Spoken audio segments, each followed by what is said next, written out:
Yeah, I think that's a really good point, and I've talked to a lot of college coaches about that, and I think there's a little bit more of a, especially for us, a little bit more of an unknown, because even the guys that were here, they weren't here with us, and how exactly they'll react in game situations and under pressure, and how quickly and easily we'll be able to adjust or not adjust and all that. We're gonna have to find out that on the run, but it's the same for every other team. So we'll work against ourselves to a point, and then at some point we'll start doing some of the things that we'll see from our opponents, starting with TCU. And that's, what we do is a little bit different than what some other teams do, but we need to work on what we need to work on, and then we'll transition into a game week. Second quick question. Do you get excited anymore, and are you excited right now? Yeah, it's great. I mean, we spent a lot of time, Mike and I spent a lot of time along with the scouts and the coaches of putting the team together, team building. That started with the wrap up of the 25 recruiting class, then the early portal in January, then a couple of late 25 add-ons who have come, and then obviously the spring portal, and we're still transitioning through one or two guys here at the end of the roster. So to see all those guys come together, to see the players who are here train hard and make significant improvements in their strength, explosion, and speed. And then what work we have been able to do collectively is been very encouraging. These guys are bought in, they're working hard. It's exciting to see what they're going to be able to do on the field. So, yeah, very much looking forward to it. Right behind there. Aaron Beard with the AP. Your presence has brought a lot of attention to this program. Everything you're doing is getting magnified in the attention-wise nationally. Really? Yeah, imagine that. But for the players, it's a different challenge for the players where the spotlight may be on them more than it's ever been before, partly because of you being on the sideline. I mean, how do you manage that with a group of guys that are young and say, keep it from being something that's suffocating where any screw up could be magnified just because of your presence here? Yeah. Well, I mean, again, regardless of, and I appreciate where you're coming from on that, but honestly, for all of us, it's control what we can control. Whoever's here or isn't here, that's out of our control. We have a job to do. We have a lot of work to accomplish, and we need to come together and build our team, both on and off the field, our chemistry, our communication, and of course our execution on the field. And so that's our biggest challenge, and what's external is external, and honestly, a lot of it's just noise. It doesn't, we've seen all the preseason rankings and this and that and all, and it's, great, but that isn't going to affect us. We're going to, compete on Saturdays or Mondays or whatever day it is, and that'll determine what happens, not some predictions or projections or anything else. So we'll just kind of ignore that and move on. On the right, Brian. Yeah. Brian Murphy with WRL. How did you handle the back end of the roster as far as the designated student athletes? How many scholarships you gave out? Did you get to the 105 or are you above that? And then secondly, what have you seen out of Max Johnson and just the way he's attacked sort of the recovery from that gruesome leg injury? Yeah. Well, we'll start with Max first. Max has done a great job, worked really hard. He's made a tremendous amount of progress throughout the process, but really it's that last, call it 20% between not being able to play and really being ready to play and ready to start training camp, which is where he is now. So he's going to start out there, but he didn't take any meaningful snaps in the spring. He worked out on his own. He threw some routes, but he wasn't involved in any team drills. So it's a big jump for him in terms of what he's able to do, although I think the progression is very gradual. It's 1% at a time, 1% at a time, but at some point, he's crossed that threshold, and so he'll be ready to participate out there with all the other players. Sorry, my memory. Oh yeah, so yes. So that's a great question. It's still a little bit of a work in progress. Our scholarships will be under 105. We do have the grandfather clause or rule in where the players that were walk-ons last year get grandfathered in, and so us, probably like most every other college team, will be actually over the 105 with those grandfathered players on. We have some players who are not on scholarship who would be under, let's call it the 105, and obviously most of them will be on scholarship, but there are some guys that are kind of in that gray area. Maybe they can earn a scholarship depending on what their role is and so forth. So from a numbers standpoint, we're in good shape. Like we're not going to have to release players to get to the 105. We already kind of did that in the spring, which was a difficult decision to make. But I think most of those players ended up at other schools, and will be playing this fall. So I do think it kind of worked out for them, and that they're in a situation where they'll have a chance to play.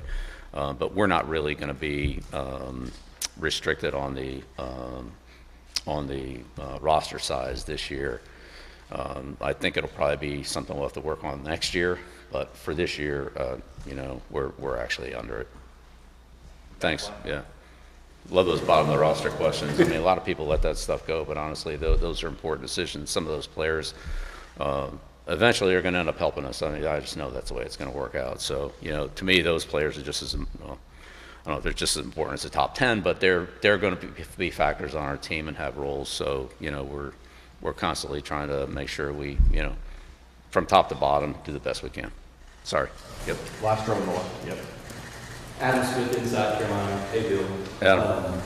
Just wanted to ask you about Freddie Kitchens and him running the offense, installing the offense, and just what that sort of process looks like. You're known as a guy more for like defensive side of the ball things in your career. Like, just what does that look like with him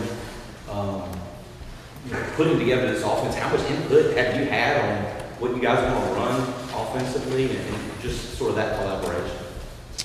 Right. Well, look, I would just say throughout my career, certainly as defensive coordinator, that's definitely been my role. But as a head coach, I've always tried to be involved in every aspect of the game, whether that's offense, defense, special teams, our strength program, our conditioning program, our off-the-field education of the players, and so forth. I think it's important for me to, be a part of all the things that we do, and to add emphasis to the players and the coaches or whoever's responsible for those areas. So, whether it's with Mike on special teams or Freddie or Steve, they have a lot of responsibility for the areas that they have. There's no question about that.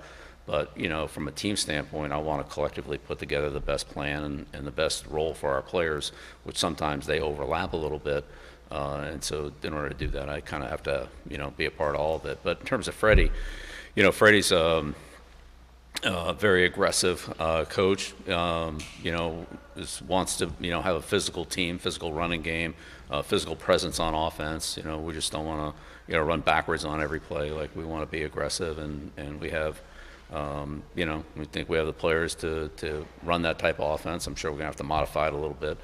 We have good depth at quarterback, and so we'll see how it all plays out. But, Freddie has a lot of experience, spent a lot of time in the NFL. He spent a lot of time in college football. And it's been honestly very helpful for him, for me, that the fact that he was here the last couple of years. So, he has a lot of experience and perspective on some of the things that were done, well, that we can build on, maybe some things that we're changing, how that change might affect, just a relative to what's happened in the past. So he's been a great help, and I won't say addition because he was here. We're actually the addition, but, for me, he's a great addition to my staff. Second row on the left. Yeah, Jeremiah Holloway with Inside Carolina. Bill, you first talked about Max a second ago. You just alluded to the depth of quarterback. Those new guys in there. Do you and the staff have a maybe target date of when you want to name the starter, like week before the game, day before the game? But you guys have a date which you want to name the starter? Yeah, I mean, that's a great question. We don't have a specific date. I think the time will be when we're sure.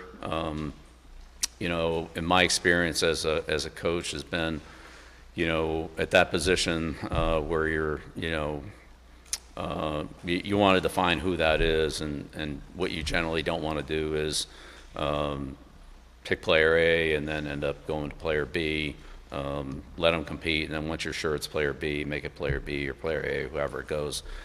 So I think once we're confident that we know who has earned that spot, because that's what it'll be. It's not us picking them. It'll be that player earning it.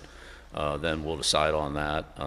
If it's clear-cut, then that player will be the player. If it's not clear-cut, maybe the competition will continue into the early part of the season. And I've done that before more at other positions than quarterback, but it could also be a quarterback where, we'll see how it goes in the early part of the season. And if the performance, again, whoever earns it is going to be who gets it. That's the bottom line. Nobody's entitled to it. Nobody's going to be given anything. The player who plays the best and earns that playing time will get it. And I don't know who that's going to be. That'll be up to them. But it would certainly be good to have that done before the first game, and maybe even 2 weeks before the first game. The sooner the better. But it's better to make the right decision than a quick decision. So that's what we'll try to do. But that's one of the key questions we have to answer. We have time for a couple more. Back center. Rod Baxley, Fayetteville Observer. Bill, with so many unknowns and new players, what does the preseason checklist, so to speak, look like as far as progression throughout these next few weeks, the tackling plan and all that stuff? Yeah, the biggest thing is evaluate the team. That's what we have to do, evaluate the team. We sort of have an idea of what the players who are here that were here in the spring can do.